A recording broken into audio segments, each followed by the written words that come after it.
Good afternoon, everyone. Welcome to today's second front load and another episode of Spilling Tea. I'm your host, Tiffany Daniels. We're going through that horrible world known as the JRC, but before we do the usual disclaimers, this is coming to you for a mini break after I finished up the kitchen. Next is the living room, which is going to be a far larger chore before we can get the third video out. Send help.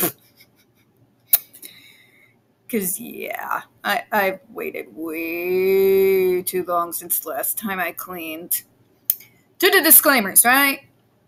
In the description box, you're going to find a link to the article that the Judge Rotenberg Educational Center doesn't want you to read. It's written by NeuroClastic, a small non-for-profit started by autistics for autistics, wherein they interviewed and surveyed over 900 ABA professionals regards to the JRC's so-called behavior modification program. Matter of fact, the JRC doesn't want you to read this article so much, they've threatened NeuroClastic with a defamation lawsuit if they did not remove it from the website. Well, folks, NeuroClastic has refused, so you know the drill. Please read the article and share it on all your social media. Also included in there is NeuroClastic's public statement regards to the defamation lawsuit threat, as well as a link to their GoFundMe. We are crowdfunding, folks, in case the JRC actually sees through with their threat.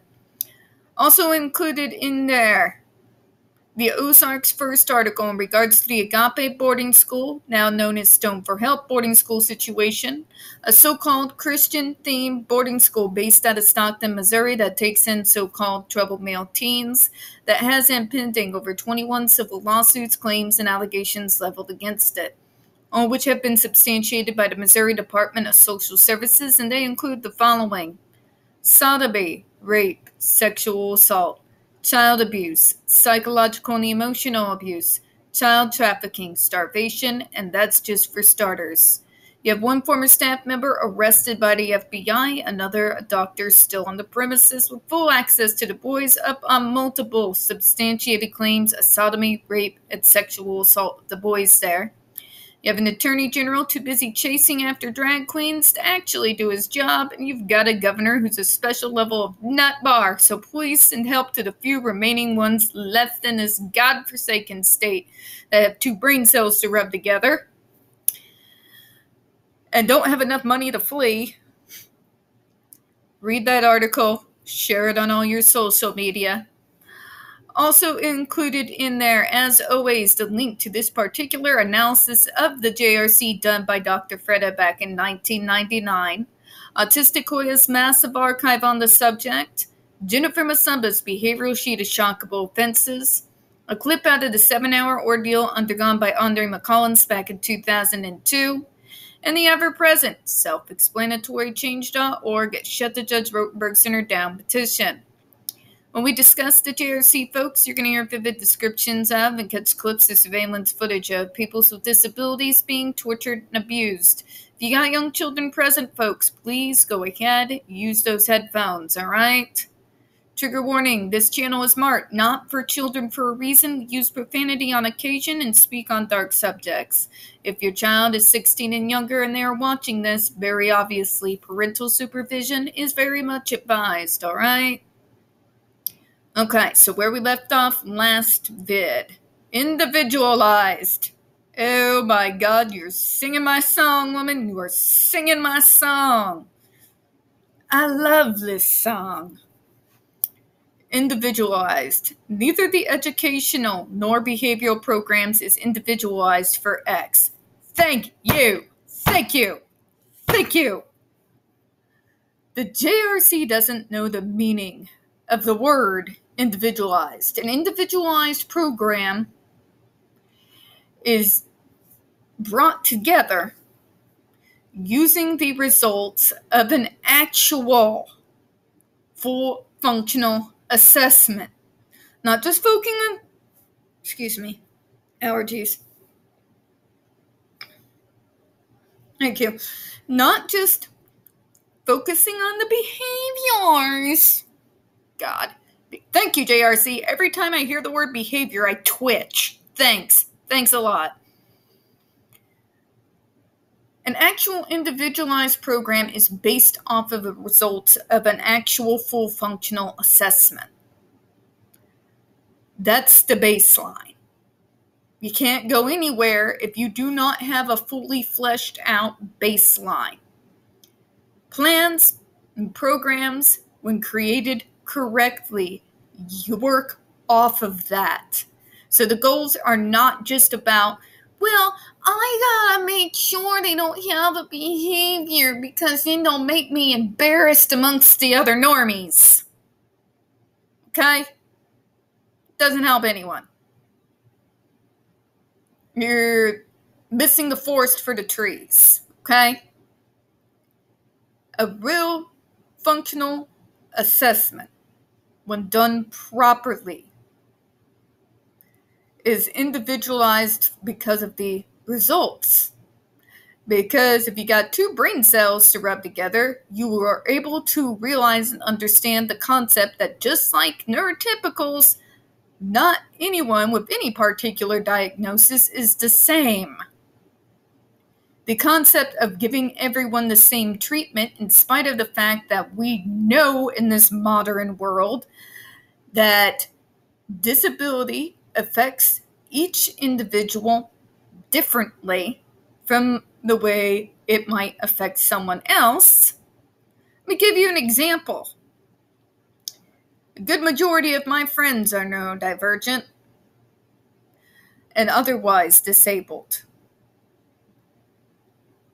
We all have sensory issues, but our sensory issues aren't the same. I can do a full video with noise in the background, like I could have my TV on Pandora playing my music while doing this video. I can actually be reading while having that background noise.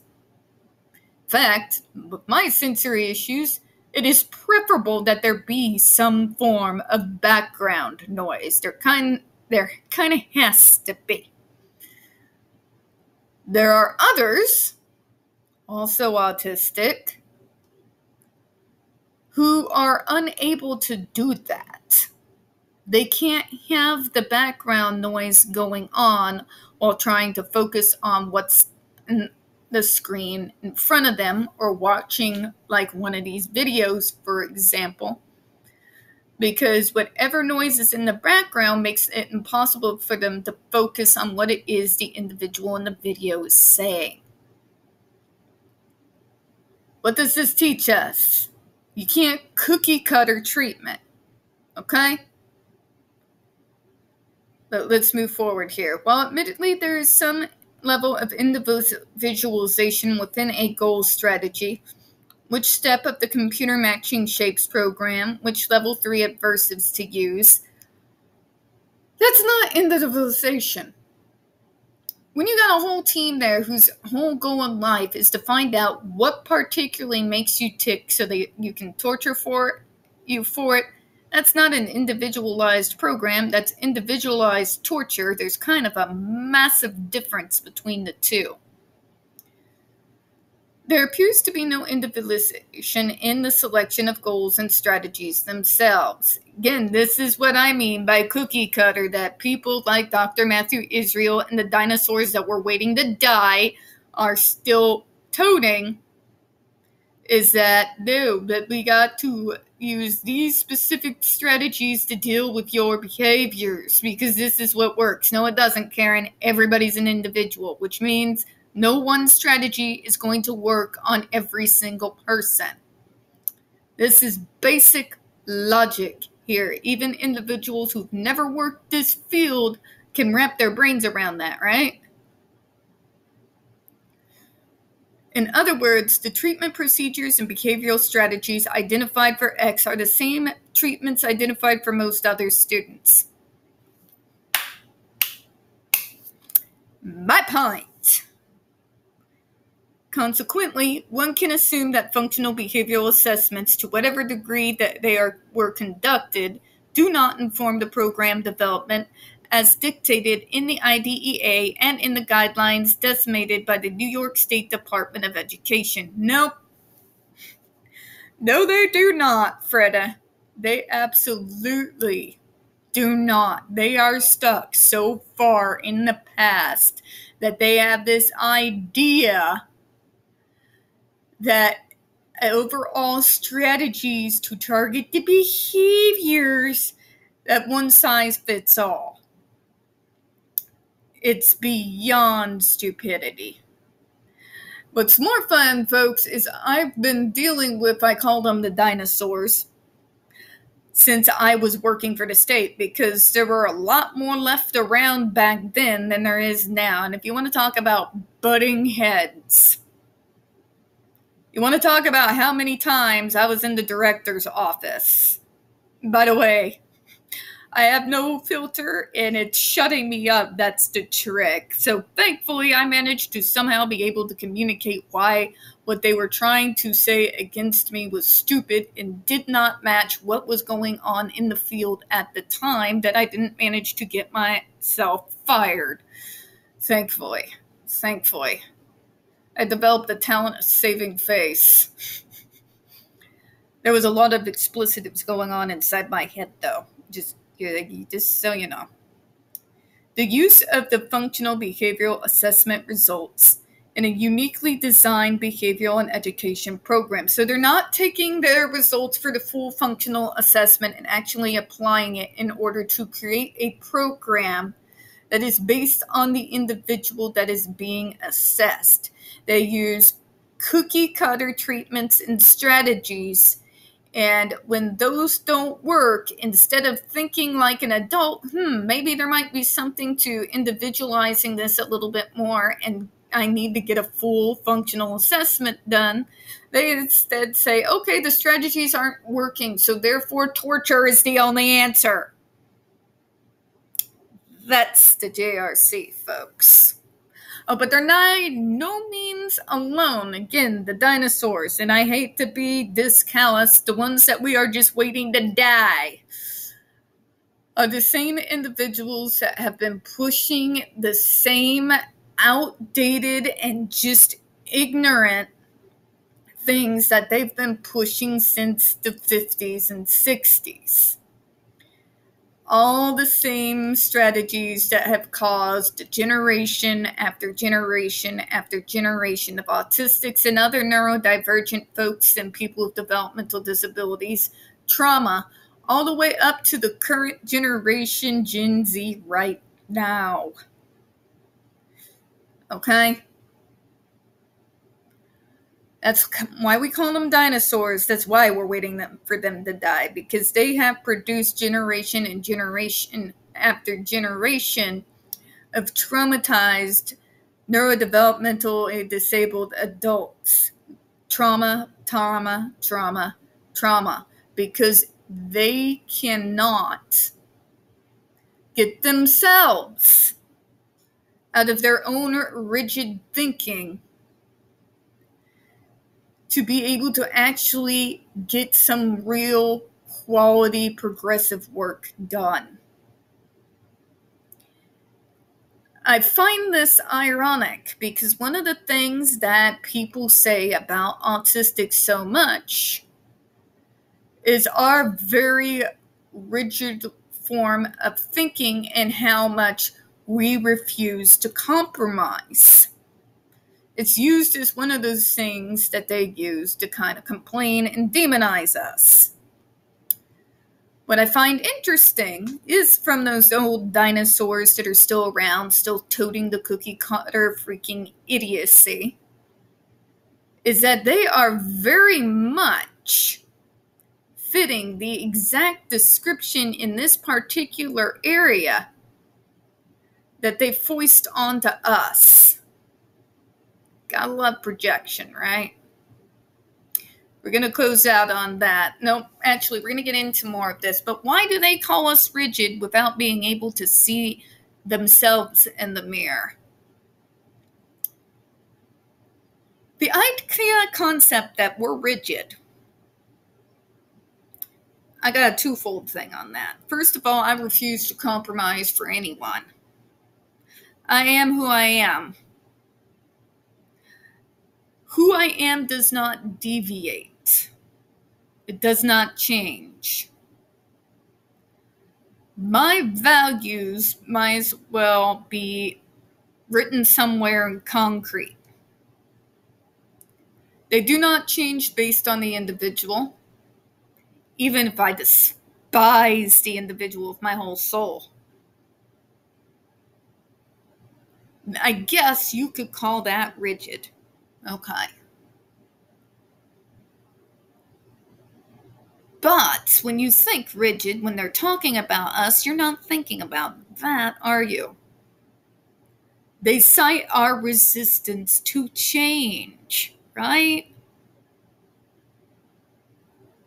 But if you look at the neurodiverse community, you see what we champion, you see what we stand for, you see who we back. We, more often than not, are on the front lines of social change. I want you to get this to sink in, because we are usually always on the front lines for social change. Right now, because of this fact, we are being demonized by the conservatives who are trying to tell us, oh, we're confused. We're being targeted victims. We don't know what we're fighting for. The list goes on. While they're also doing that, they're finding a means to punish us for daring to speak up for trans people, for drag queens, for LGBTQ, by slowly, almost beneath the radar, taking away our rights, one little small chink at a time.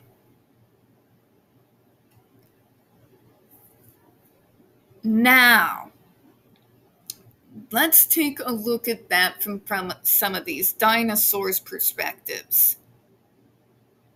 Because our resistance to change has to do with our own moral values, our sense of right and wrong, our sense of justice, and for God's sake, our sense of logic and intelligence. I don't really think that's rigid.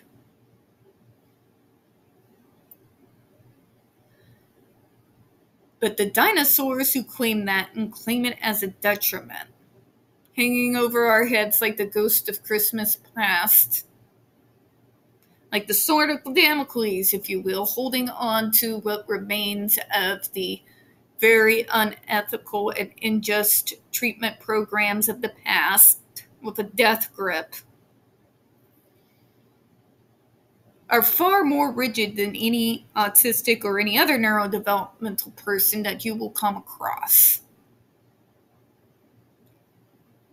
They refuse, no matter what new evidence is out there, no matter what data we can put in front of them. It's kind of like dealing with an AH stan or an anti-vaxxer. You can pull out proof, top of proof, top of proof, top of proof. But they're going to insist that everyone is wrong but them.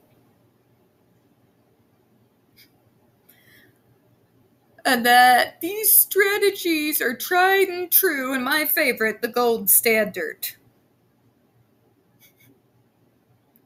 Might have been a gold standard a long time ago.